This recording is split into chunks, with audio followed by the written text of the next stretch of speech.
What is good, everybody? Welcome back to the break room, where it doesn't matter who you are or what reality you're from. We're here to deliver a fourth wall break to help you escape your daily grind. And today is a special edition. We got a few different kind of things going on. First, I've been out for a minute. You might notice just the channel name itself is switched up to the break room. Trying a little bit of rebranding action here, just to mess with that algorithm and see if it gets us searchable. You know, not loving my lighting going on here, to be honest with you. Too, we're gonna have to mess with that in the days to come.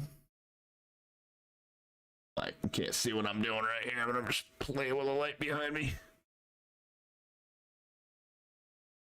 I don't know. It is what it is. That's what we're gonna have for today. What's up, Felicity? What's up, Dan? What's up, Chaos? I see you there. First thing I got to address is, if y'all saw my last, if you guys saw my last video, there's a reason I've been out of this for like maybe a week or so this time. I was planning on getting a little bit heavier with it, a little sweatier, but you know, had a real weird stretch of a couple weeks where, and you know, before I start this.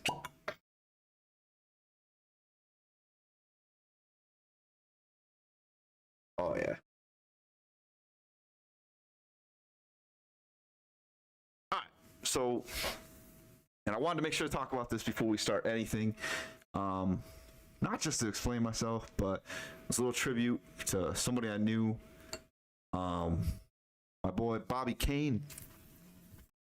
Nobody here knows him. Never probably gonna hear of him, but that doesn't mean he wasn't special to a lot of people. Somebody that actually got me, really, like, kind of taught me about recording your voice and different kind of things like that. Gave me a little bit of confidence when I was younger.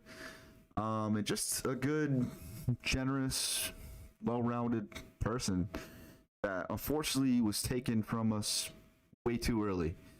And before we start anything off, Bobby, still thinking about you, bro. We'll be thinking about you every day. Cheers, bro. All right, with that being said, let's hop into what everybody's been having on their mind probably for, like the last year. And that is Spider-Man. Spider-Man No Way Home. And I don't know if you guys saw my my live stream where I just threw the phone right on the dashboard and started the live drive home. My first edition. Didn't get pulled over, no tickets, so everything's good there. But yeah, man, that was a ridiculously good movie. And before I say anything else at all, I'll just let you know it was my favorite MCU movie of all time. Like, I ain't gonna lie, that's it. Like, that's the one. And I'm gonna go through a little bit of the important details in that movie and explain to you guys, like, hopefully explain to you guys and justify myself why it is, you know. So, and just so you guys, if somehow you stumbled into this live stream not realizing that we're gonna be talking about Spider-Man No Way Home, despite that being on the thumbnail, despite the title saying spoiler filled, just know the spoilers are coming. If you don't want to hear about it, get out. We good? All right. Okay. So first off, if you saw this movie, you're pleasantly surprised right off the bat just by the fact that everything we pretty much saw in the trailers, besides that final fight scene, happens in the first like 30 minutes, not even, of that movie, right? We jump off really right from just a scenario that Mysterio left us lingering in at the end of Far From Home. That is, everybody knows who Peter Parker is, being that he's Spider-Man. And the insanity that ensues from that, basically being kind of hilarious, actually. Peter's like closing blinds when he runs home. He's wondering why MJ's dad don't like her no more. I like him no more. Also, it has lingering impacts, right? So yes, he gets off the Chargers. Gets off the Chargers thanks to our boy Charlie Cox, aka the Daredevil, Matt Murdock that appears. You know, dude catches some bricks with ease. I like that. That's the only hint they give to us that he's Daredevil, and they get him in there just to let us know he's coming in the future.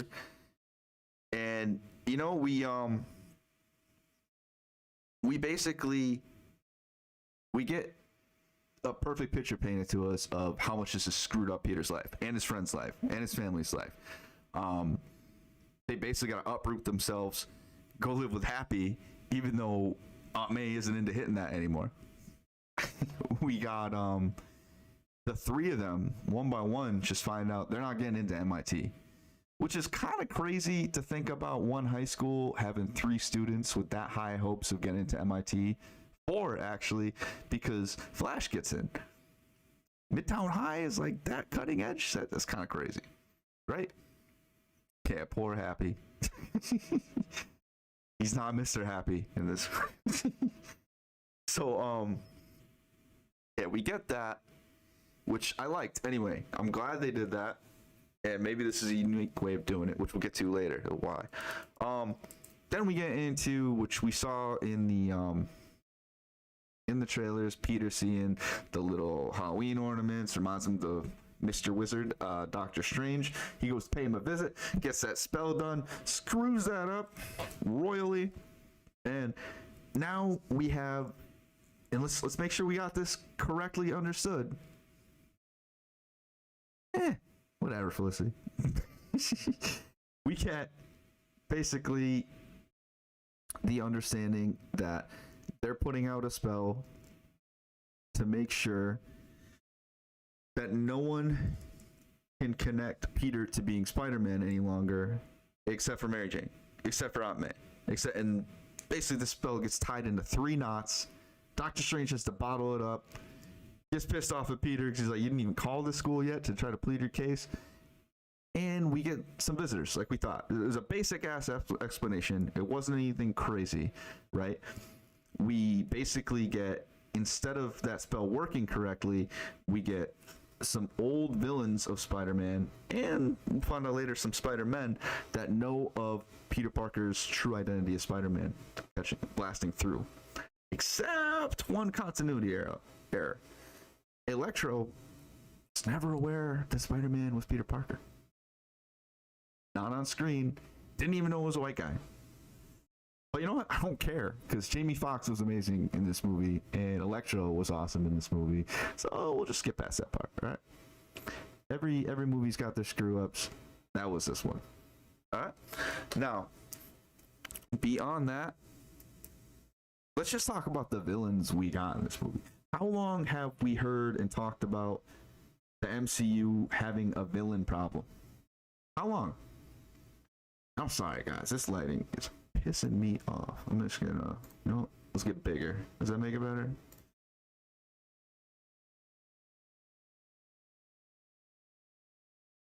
Driving me crazy. You tell I'm a little bit rusty? I think I'm making it worse.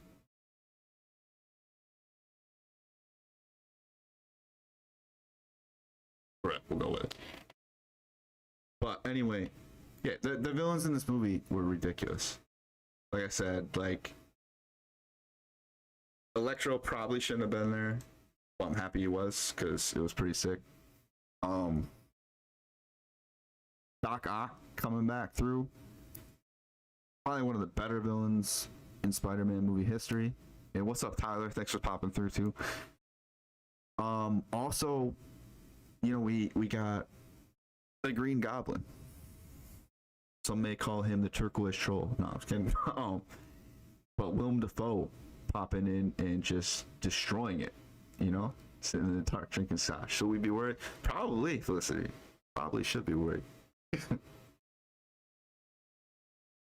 In addition to that, the Sandman, which kind of confused me altogether why he was there.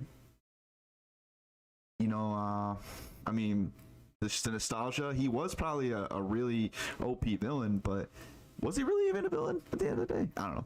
Anyway, we also got the Lizard, who didn't do a whole lot. Probably like one of the most, like the weakest Spider-Man villains in the movies, to be honest with you. The version of they did it in Amazing Spider-Man, yeah, he was all right, but I mean, Gwen Stacy's dad gave him a run for his money himself. He died doing it, but whatever. Anyway, we also get, so we got Electro, Lizard, Sandman, Doc Ock, Green Goblin. Yeah, that's our 5, right? Oh, and we also get Venom, but we don't see him till the end. And he's not even really a villain, he's an anti-hero. So we were kind of getting like a Sinister Six without getting a Sinister Six. I'm not going to call it a Sinister Six. This was not a Sinister Six movie at all. And I'm cool with that. Because honestly, if you're anything like me, you watched all the prior Spider-Man movies running up to this at least a couple times. So I just kept looking them up, watching them. I was going to bed watching these movies. I still am, just because I'm so amazed at how well like Spider-Man 1 and 2 still hold up. You know, like these movies were just amazing. Maybe it's just because I grew up with these movies coming out. I don't know. I'm getting off track now. Anyway, getting past just talking about that, how amazing the acting was, how true to nature these villains pretty much were. We also get just Strange giving Peter some shit, and Peter giving it right back at him. You know, like he disagrees, he takes that box. He tries to get that box back from Peter, kicks him in the astral plane, in the Spidey sense, kicking in and be like, nah, not here. He's like, Peter's all of a sudden like a soulless Harlem Globetrotter, like keeping the box away from Doctor Strange. And yeah, that was an awesome moment because it showed the audience just how overpowered Spider-Man actually is. Like, he's a cheat code with that spider sense, you know? Damn right, Tyler. Raimi's movies, I wish he didn't screw up the third one so bad, but yeah, they were sick. But anyway, that was a pretty cool moment, and then seeing Peter just drop some math knowledge on Strange in the mirror dimension, awesome. Showed you that yeah, Peter's that dude. And then we kind of move past that, and we get to the Cure Plan, right? Part 1, which is basically inspired, if not excuse me, pushing Peter into doing. And well, my favorite, I'll get to it, Tyler. Yeah, I mean, basically that sets up the premise for what's going down in this movie. Peter runs through it and tries to just fix their flaws and make it see these guys don't have to be villains anymore. Lizard's not buying it right away. He doesn't even leave the van. Electro's basically about to be normal again, I think, right in that moment when he's got him up in a Happy's apartment. Doc Ock straight up cured from that point on in the movie. He's a good guy. They move on to they get him and what's his face? Freaking Willem Dafoe's character, the Green Goblin, not Harry. Osborn is basically playing. He's the Green Goblin in disguise. This whole point in time. And he's not too hard to find out that was going to happen. He's basically doing that his whole career as a villain in the comics, just kind of tricking us into which one is which. I love that he threw out that line, or I'm something of a scientist myself, just like he did in the first Spider-Man. There's so many callbacks. But yeah, that basically all blows up in their faces. And we get kind of to the climactic, or the turning point, really, of this whole movie, where Aunt May basically tries to save Peter's life, but that glider has other stuff to say about it. The glider and the bombs. And yeah, we do need to talk about that, Felicity. Yeah, you know what we'll talk about right now. Yeah, that arc react. Actually, no. We'll get to that because we're running through it right now. But anyway, yeah, that Aunt May scene, Aunt May getting her life taken, basically like showing to Peter, like, you know, what you're doing is worth it. great power comes great responsibility. My movie theater went nuts at that point in time. I kind of did too, because every time you hear that anywhere in this character's story, it just kind of like, that's like a life lesson, you know? Like this is like a fable, like a modern day one. It's something to live by. And at first I was like a little bit conflicted, maybe immediate reaction, and then the more I thought about it, it's like, we don't have an Uncle Ben in this universe. We need this Peter to grow up. And, you know, unfortunately, it's going to be at the price of Aunt May, because, you know, maybe she was just sleeping around too much to find her Uncle Ben. Maybe he's still out there somewhere. He's just never been an uncle. You know, there's that Ben Riley, old ass man, just roaming around. And I don't know. She was too busy looking at, like, maybe she liked chubbier dudes, like Happy. That's why we don't get an Uncle Ben in this universe. All right, I don't know what else to tell you guys, but it was just May, and so she had to be the one to show Peter what it meant to sacrifice. She had to be the one to make Spider Boy, Peter Starker, become, or at least start to become, Spider-Man. Hey, I respect it. It worked. All right. So moving on beyond that, once I said that was the turning point in the movie. There's no disagreement with that. And then also we get Ned the Wizard. Just like they're waiting for Peter to come back, but obviously he's nowhere to be found because he's grieving his ass off over his Aunt May, who's pretty much his whole life. And Ned's like, I'll find Peter. I can open up these windows somehow, all of a sudden. And we get Andrew. And oh my God, my heart like just stopped. I was like, oh. You know, and this is when things get awesome. He comes in, gets some bread thrown at him a couple times. And and then I see you, Chaos. And then he's dusting up some cobwebs off the ceiling for Ned's mom, grandma, whoever she was. Yeah, that was great. And then we get Toby. And when Andrew comes in, I'm thinking to myself, I'm like, see, this was who he was. Like, he was probably one of the better Spider-Man, but just not the good Peter Parker, because Andrew's just too cool. But they make him cool, funny, and overly emotional in this story, and it was hilarious. But then when Toby comes through I'm sitting here and I'm like, oh my God, you got old Tobey Maguire. Peter B. Parker over here. Right? And let's be honest, folks, the interaction of all three of these Spider-Man, just originally consoling Tom, or not even before that, like when they're interacting together and just interacting with Ned and MJ, that's hilarious.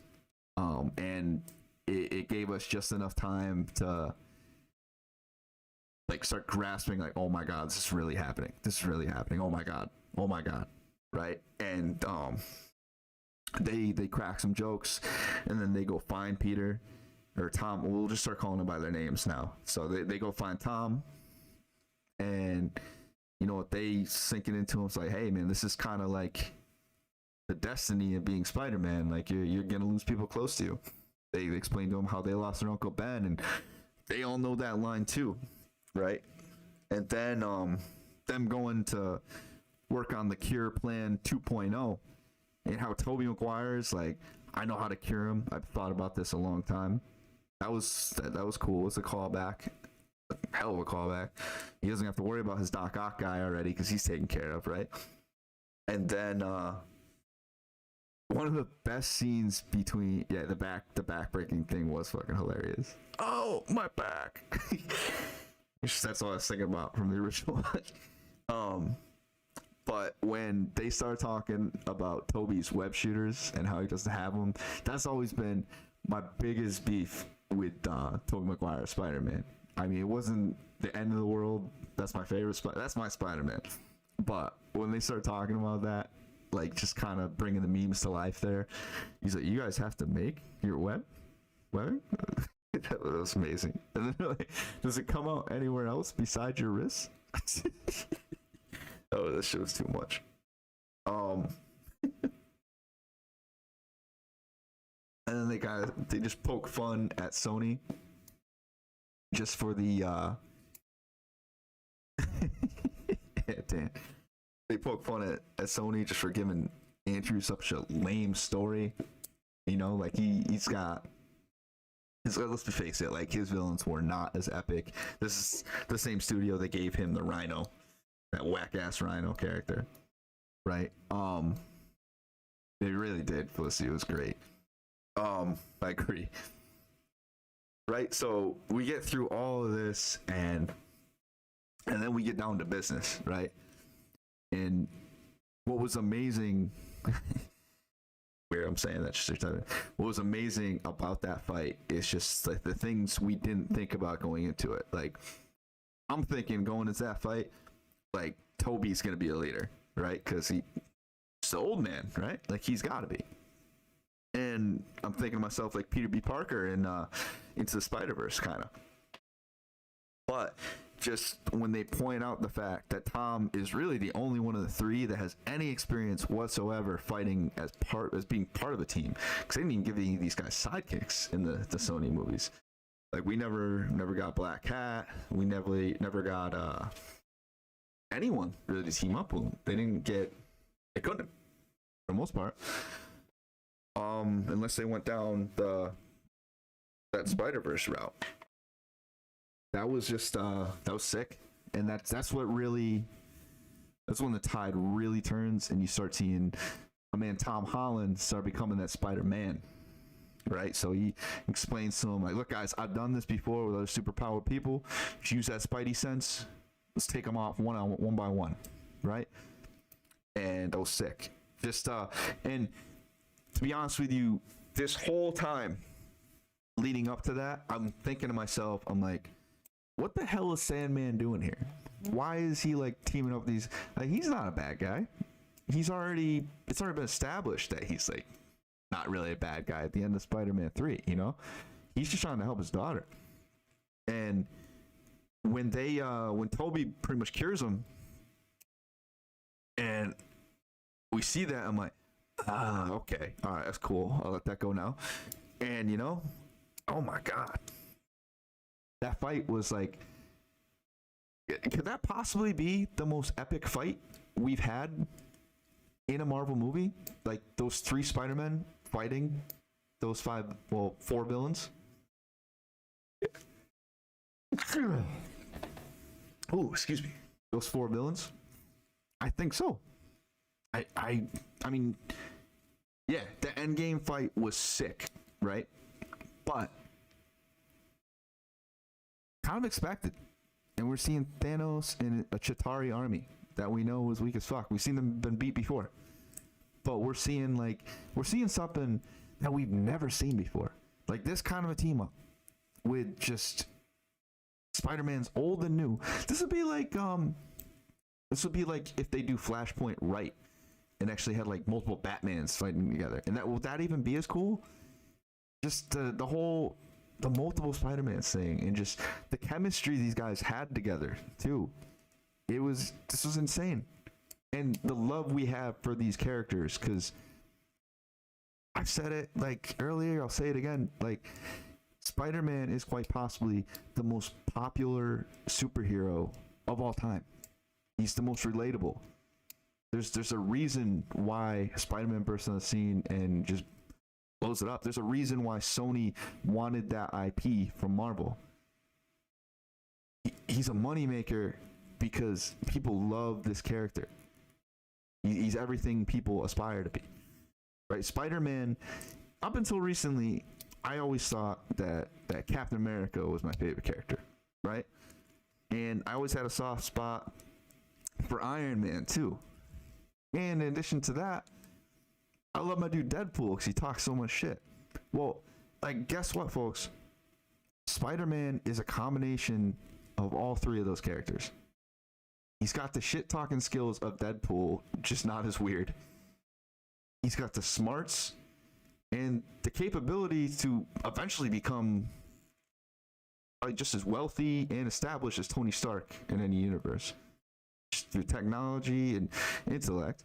And then on top of that, you've got just the natural superpowers that he has. They're he's got the strength pretty much of Captain America with some extras. You know, he's got the webbing, the ability to do that, the suit, and he's also got the one thing that nobody else in the Marvel Universe has anything close to, that spider sense. That makes him real tough to beat in any fight. He sees the hits coming. He can dodge them before you throw at him. He knows if he can get an inkling if you're not for real or not. Like, Spider-Man is that dude.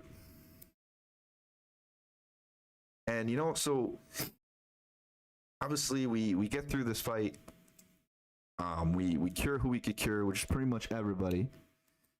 And not before that box gets blown up and the spell, the purple streaks in the sky that we were all thinking might be Kang, ends up coming to get them, right? The spell that Doctor Strange had trapped up is free now, and there's nothing he can do to stop it. Except make it so, change the spell so that no one remembers who Peter Parker is. Which is kind of crazy, because it's a deviation from the original spell, which would make everyone forget that Peter Parker is Spider-Man. It goes further than that, and just says, no one will remember who Peter Parker is. So he already lost his family, now he's going to lose anyone that was even close to being family, because no one at all will know who he is. They'll know that Spider-Man did certain things, that Spider-Man exists, but they have no idea who Spider-Man is. And, you know, this brings us to some awesome acting by Tom Holland, as he basically starts doing the Spider-Man thing. He tries to protect his friends, and who are basically his family, so what's left of what he has family, from being harmed by Spider-Man. Because with great power comes great responsibility. He goes in there intending to kind of like win MJ back and prove to her that they know each other. He has a whole speech ready, but he sees that she can be hurt, and he sees that at the moment her and Ned are blissfully ignorant of the danger they could be in if they're friends with him. And they're happy. They're both going to MIT. And I don't think that Peter has to do this, but he gets his own place. He's taking the GED rather than just getting that Midtown High degree. And he's not going to MIT. Spider-Man doesn't roam around Boston, folks. Spider-Man's not a Red Sox fan. Spider-Man's not a Celtics fan. Spider-Man's a New Yorker. Got that? Which leads me to my next point. What do we think's going on next? Right? First, let me say, since we're already into it, Spider-Man ain't going to MIT. You know where Spider-Man's going? Empire State University. It's got a great science program, probably a lot easier to get into, especially if you're working off a GED. I've even seen some speculation say maybe he takes that GED test and scores so high because he is that smart that he catches some other people's attention, like maybe the people that run the Future Foundation, i.e. Reed Richards, Fantastic Four. That's a possibility in the future. But I like the fact that they got him in this position where now he can be his own man. He can protect New York. Maybe even protect New York around the time of Hawkeye. I don't know. This is all, like, I believe supposed to take place about like 8 months after the snap. Also, I think Hawkeye is taking place about a year or two after the snap. So they're not exactly the same amount of time. However, it's pretty close. So Spider-Man is roaming those streets right now, all alone at the time of Hawkeye, because Hawkeye is after Spider-Man. But what do you guys think is going on beyond that? So my biggest question after seeing, because we get this mid-credit scene. I'm not even going to talk about the one after that because we don't need to talk about the trailer for Multiverse of Madness. It's too early, and we're going to find out more about that later. But the mid-credits... Oh, and you know what? Let me get back to Felicity, too, because she was talking about having Doc Ock discover that arc reactor. I mean, basically, if you look at what he was trying to do, the fusion reactor, like he was trying to do the same thing. So, oh, you think so? Listen, I don't know about that. He doesn't have to get his GED because he was already back in high school at the point of this happening. Like, it was supposed to be, it's the start of a senior year, so that's already begun. And if you remember in the movie, they show that they're actually going back to school for their senior year, and we're actually at the point where they're so far into their senior year, like they're hearing back from schools they've applied to. So I don't think he had to do that, but I think it would have been strange to go back and get your GEA. No, I think there are records of him. People just don't remember that they knew him. I don't think either one is the same. Because think about it, he got an apartment in Manhattan.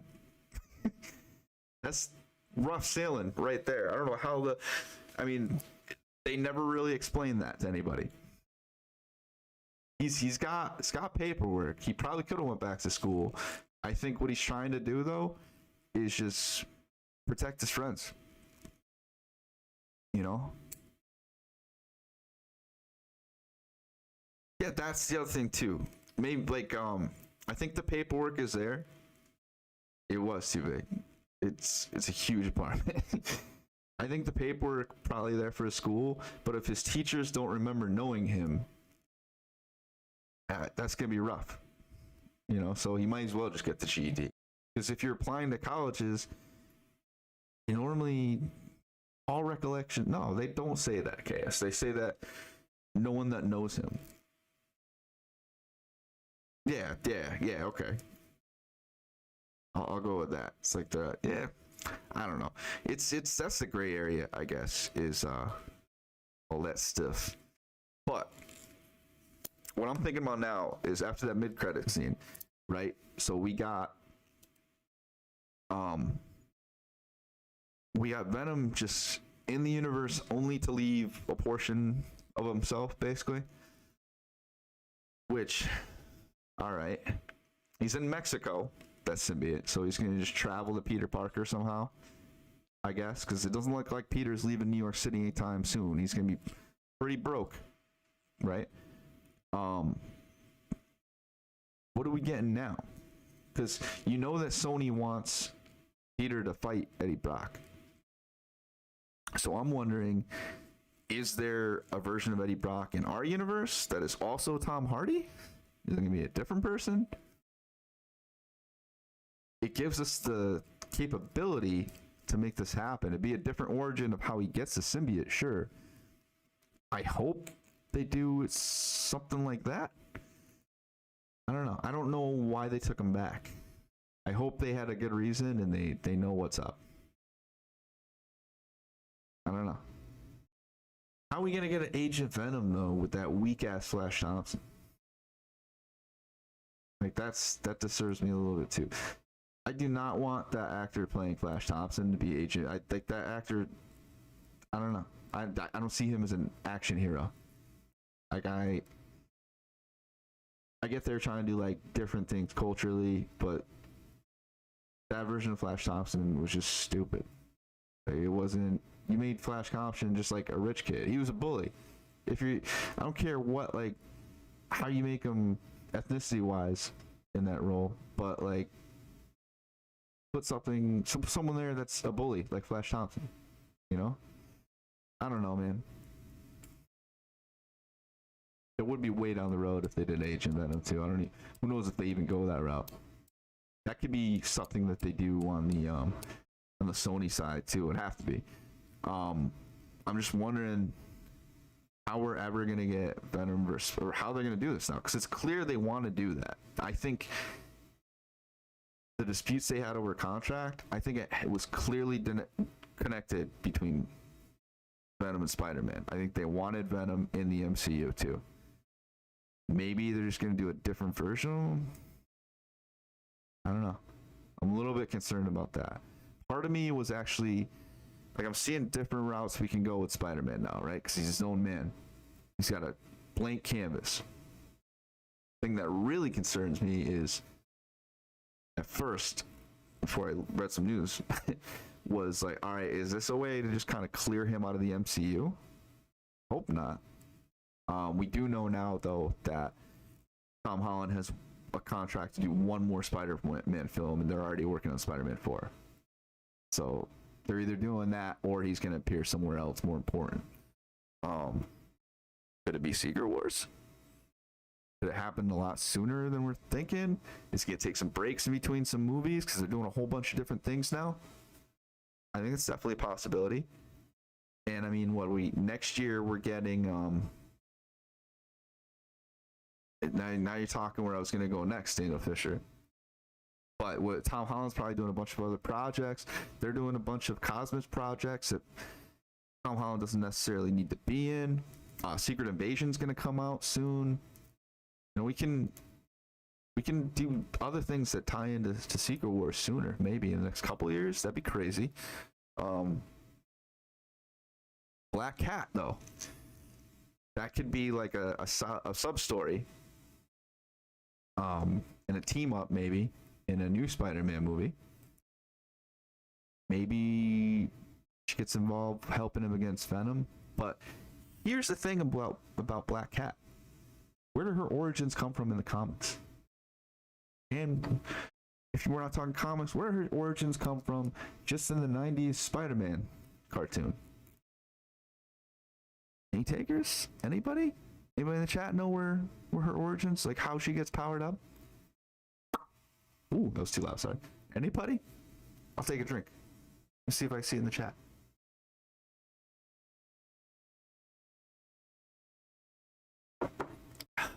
Nobody? Nobody wants to put it out there? I'll give you a hint. We just saw a picture of him in a TV show on Disney Plus. We're probably going to see him in person on Disney Plus on Wednesday. Oh, that's right. Kingpin?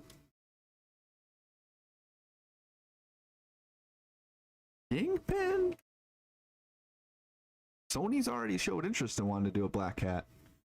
Silver Sable as well. In addition to that, they kind of go out of their way to say Norman Osborn, there isn't a version of him in the MCU. What if Kingpin's going to take the place of Norman Osborn in the MCU? Not as far as the science part, but we know he's had his own way around that. Like, a Kingpin can get scientists. What if Kingpin's that big bad of New York City for like multiple films? He's like our low-level big bad. Cause you just knock out Kingpin in one movie. It's gonna take some time. He's so ingrained, and you know, a couple seasons just in that Daredevil show. They don't even know what they're doing. I'm telling you, man, Kingpin could be pretty big. Pretty big. Yeah, it is, Felicity, but that's only because you want him. They're teasing the crap out of you. Also, maybe they're reserving him. They don't want too much of him in Hawkeye.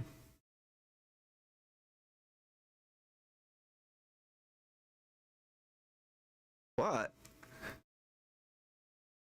speaking of that, I don't got a lot much else to say about Spider-Man, except that it's a 12 out of 10, and there is no arguing with that. Nope. No arguing whatsoever. It's 12 out of 10. I don't hear this 9 out of 10 nonsense from Felicity Pubell. Pubell. Alright. 12 out of 10 in my book. That's all I got to say about that. However, I do have some Hawkeye talk to do. I'm actually kind of mad at myself because I had an amazing theory video I was going to put out before this last episode. And I think I'm too late to do it now. I'll let you guys decide. Because I'm pretty sure like the cat's out the bag already. But basically, I think we were being misled this whole time, right? So at first, when they showed us Maya, Echo, and Ronan killing her father, I'm thinking to myself, it's like, I know we're not killing off Clint here, right? Also, if it's that clear cut at who killed him, I was thinking to myself, like, I didn't think that was Clint. I thought maybe that was Kazi dressed in the Ronin outfit. And he actually killed her father and was hired by Kingpin as like a contract killer, like he was in the comics. And maybe that's what would turn Echo to being a good guy or an anti-hero. And I've been wondering ever since, my whole time, like, kind of since she's been introduced, is like, all right, how are we gonna turn Echo into a good girl or a hero? Rating is BS because you had some issues with it, but you'll allow it. I'll allow touch. Damn right. I will allow everything because it's my Spider-Man and this is my show. Don't care if it's BS. It's 12 out of 10. I don't have too. The issues are not enough to mess up my rating. Because you know why I give it 12? Because it is a game-changing event. A game-changing event. Like I said, with you about an hour ago, this is a movie in which this is a what if movie. We've been saying for years, what if they got all three Spider-Man in one movie? And it happened. And they rebooted Spider-Man and probably had one of the best endings to a Marvel movie ever. They didn't really have a villain problem. The villains were amazing. Like, there was so little to complain about with this. But no movie's perfect, so we won't give it a 15 out of 10. We'll give it a 12 out of 10.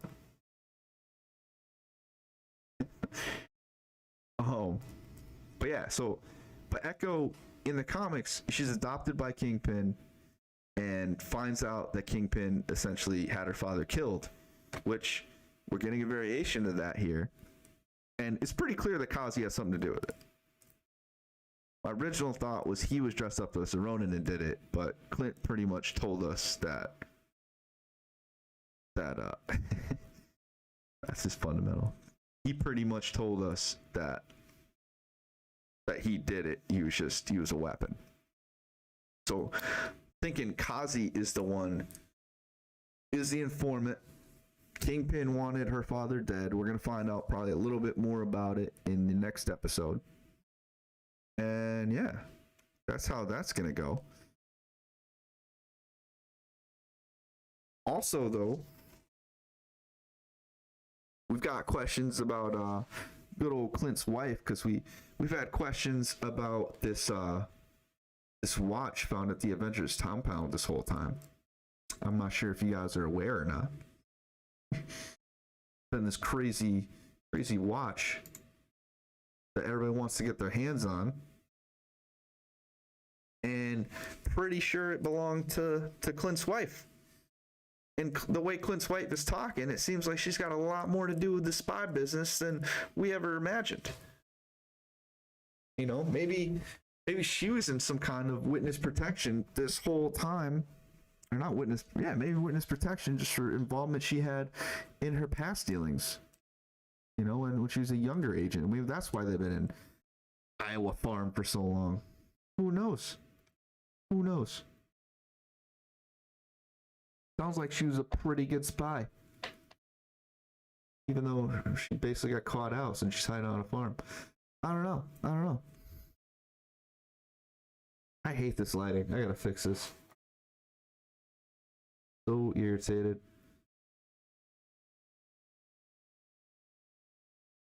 But yeah, guys. Also, we got do you think we'll see any Daredevil in the show? You think that's going down? I think there's a possibility. Because I mean, we know that Maya's gonna turn good. We're gonna get some kind of also this episode, I don't know if you guys have seen it, it's gonna be 59 minutes long. It's gonna be the longest Disney Plus show ever. So that'll be cool. Maybe Laura was Nick Fury's number 2, like Maria. Could be possible. Could be possible. I like the way you're thinking, Miss Felicity, Mrs. Felicity, Ms. I don't know.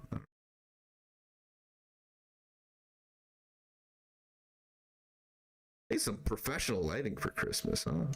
Christ's sake.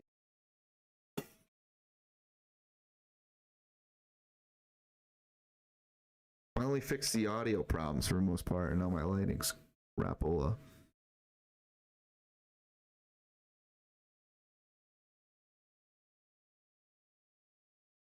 See any Daniel Fisher. No Daredevil in the series unless we get an Echo tease in the last and end credits. That's kind of where I'm thinking he would pop up if he does too.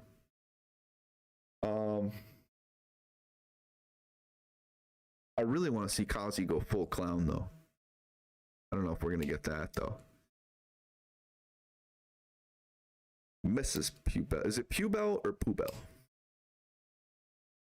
Pubel just sounds right to me. I think you corrected us before.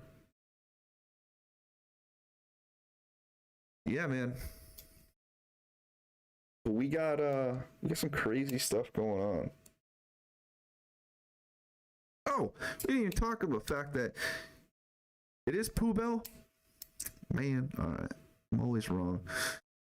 Like, Yelena just blipped. That was kind of like a stunning revelation. I don't know why to me. Like, she's just gone. And she's like, okay, I'll be a hitman now. Let me abandon me trying to save all my other widows.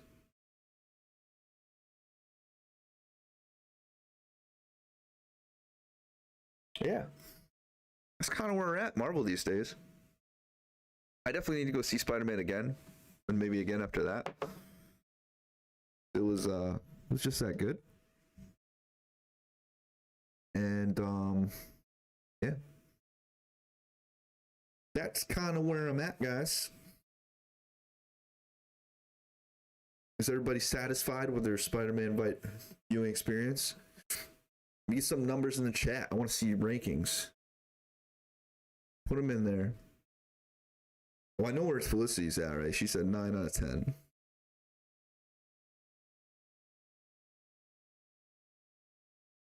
I can't think of anything else we really got going on. Well, we got Boba. We got Book of Boba. We got to start covering after that. Daniel Fisher, 9.75. You're on the low end. Oh my God. Stingy with that 0.5. Dark Chaos is 1,000 out of 10.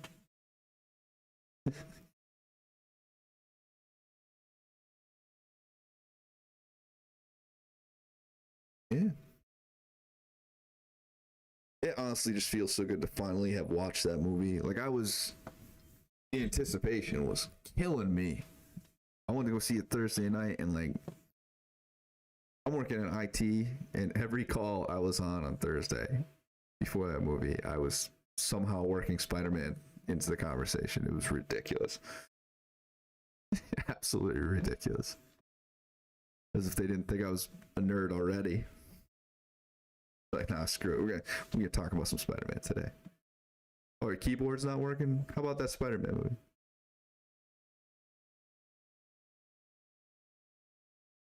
Oh, you're locked out of your computer? Well, with great power comes great responsibility. What? Yeah. Been a wild week, guys. Green Bear's World Wide Web. The GBWWW.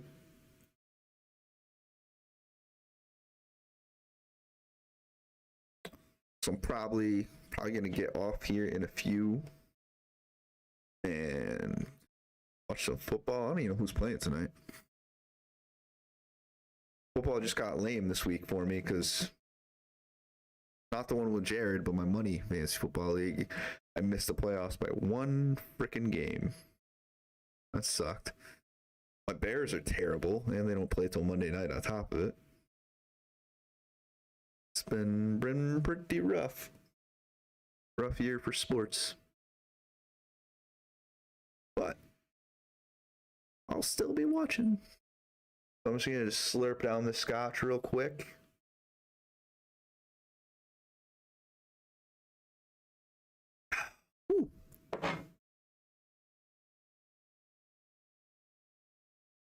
sit up in my chair. Probably get a better chair. Oh, it sucks, dude. Chair and lights. That's what we gotta do. All right, guys. It's a pleasure being back on here talking with you. I'd like to say that I'll put out some kind of edited video between now and the Hawkeye finale, but I'm not gonna lie to you, I probably won't. It's a lot of work putting the freaking 10 minutes together. What do you think? What I will be doing though is I'm gonna try to do Wednesday night streams every week from now on. 9 o'clock. 'Cause that's those shows come out Wednesday morning. I'll get on here and talk about them, and that'll be that. Okay. Thank you to all the real ones up in here for hopping back on stream with me. Appreciate it. We're still fourth wall break, but we're meeting in the break room, so we're calling that the channel name. I'm gonna stick with that. No moment of memes today, guys. But this has been your fourth wall. Peace.